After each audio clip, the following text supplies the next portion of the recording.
Hello friends, ये question देखिए आपका ही है। एक बार बार ये क्वेश्चन आता है और इसमें क्यों कन्फ्यूजन सबको होता है ये मालूम नहीं है, लेकिन फिर भी चलिए एक बार फिर से आपको बताते हैं। हो सकता है आपकी बार कन्फ्यूजन आपका सॉल्व हो जाए। देखिए, रैक टाइप केन कैरियर है।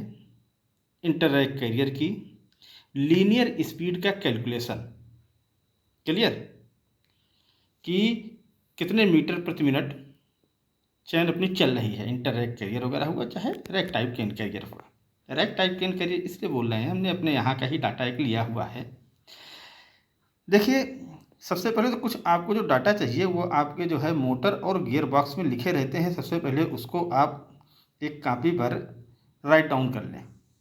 ठीक, जैसे ACVFD मोटर है, उस मोटर पर लिखा हुआ था 1440 RPM। ठीक है, क्योंकि ये ACVFD मोटर है और सीजन में हम लगभग में 1100 RPM चलाते हैं, तो इसलिए ऑपरेशनल स्पीड हमने 1100 RPM निकाल दिया। तो इससे ये मालूम चल जाएगा कि कितने मीटर प्रति मिनट अपनी चैन चल रही है। ठीक है, दूसरा क्या है, गियर बॉक्स पर आपके लिखा होगा कितने का गियर बॉक्स का रेशियो है। रिडक्शन गियर बॉक्स जो लगा हुआ, चाहे हेलिकल वाला हो चाहे जैसा भी अपना है। तीसरी चीज़ जो चाहिए, चेन ड्राइव होता है तो एक ड्राइवर चेन की टीथ, एक ड्रिवर चेन की टीथ, ये मालूम होना चाहिए। जो भी RPM ट्रांसफ़र होगा वो हेड साफ्ट, जिससे कि अपना रैक चेन की असेंबली होती है, ब्लॉक टाइप चेन अपना, तो उसका जो है हेड साफ्ट पे जो स्प्रॉकेट लगे होते हैं उसकी teeth, plus rack assembly chain की पिच, इतनी चीज़ आपको रिक्वायर्ड होनी चाहिए। अभी हम आपको एक सेकंड मेथड भी इसमें बताते हैं, दोनों से आपको बता देंगे। ठीक है, चीज़ें क्लियर हो जाएंगी। ठीक, चलिए सबसे पहले तो हम कैलकुलेट करते हैं कि स्पीड रिडक्शन का। मान लिया 1100 है, डिवाइड बाई 49, कितना आ गया 22.45 RPM।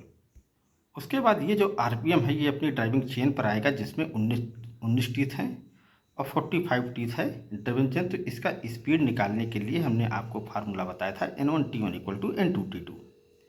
N1 आपको मालूम हो गया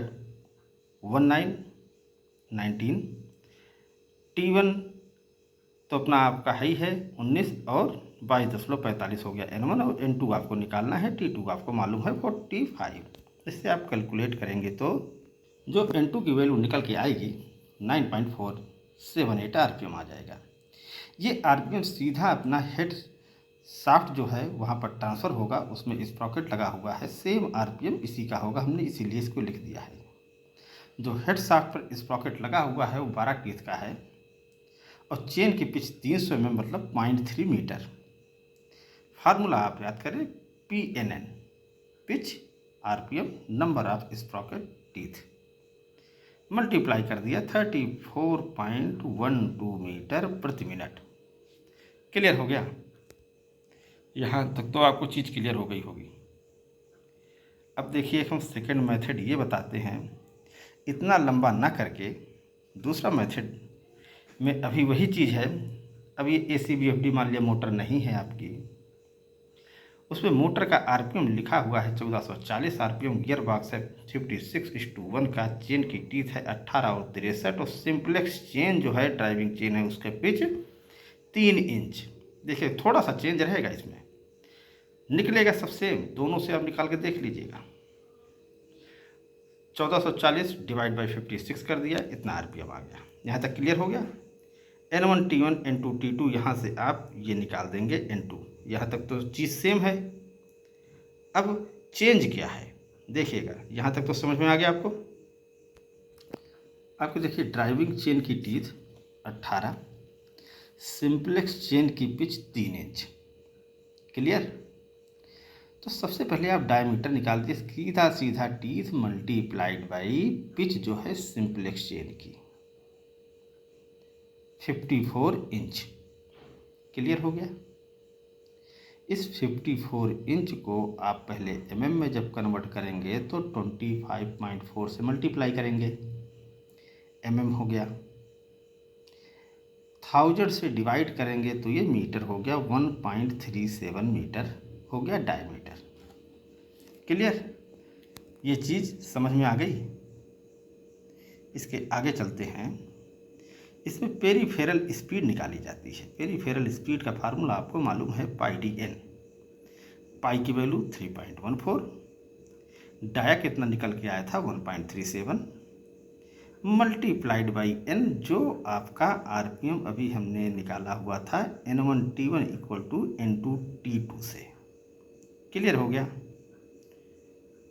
31.57 मीटर प्रति मिनट।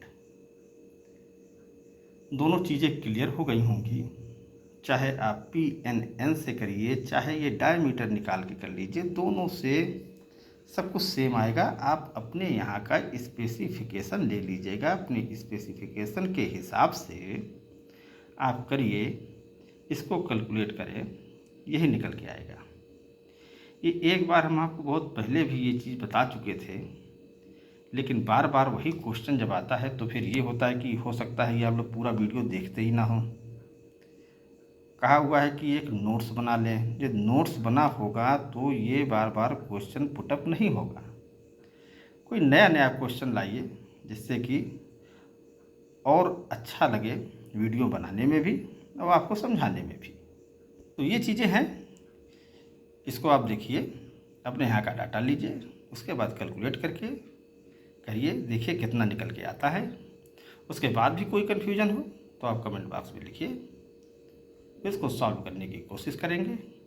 और कोई आपकी क्वेरी हो तो भी बताएं, टाइम मिलते ही वीडियो बना के पोस्ट कर देंगे। समझ में आना चाहिए, अपना उद्देश्य यही है। बस आज के लिए इतना ही। आपको हमारा वीडियो अच्छा लगा हो please like, share and subscribe करें। और कोई क्वेश्चन हो तो आप कमेंट बॉक्स में लिख दें। Thank you.